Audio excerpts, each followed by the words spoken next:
ეს ნაზი და ოცნაური რეცეპტი მე გამაცნეს როგორც ჩინური დესერტი. არ ვიცი რამდენად სიმართლე არის, მაგრამ მომეწონა და თქვენს გაგიზიარებთ რეცეპტს.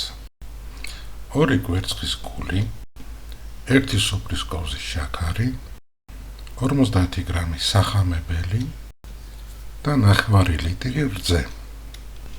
კარგად მოურიოთ, გადავასხათ ტაფაში და დავდგათ ცეცხლზე. დაველოდოთ შესქელებას. შემდეგ გადავიტანოთ რამე ფორმაში და ვაცოდოთ გაცივება. რო გაცივდება, გადავიტანოთ რამე ზედაპირზე და დავჭრათ სასურველ ზომაზე. გადავიტანოთ გამოსაცხობს ჭურჭელში, წავუსვათ კვერცხის გული და შევდოთ ღუმელში 180 გრადუსი, სანამ არ მიიღებს ლამაზ ფერს. სროლის დამიხელეთ შეგიძლიათ მოაყაროთ შაქრის პუდრა. ან კაკაო, ან ყავა, თქვენ გემოვნებას არის. გააცივეთ და გემრიელად მიერთვით.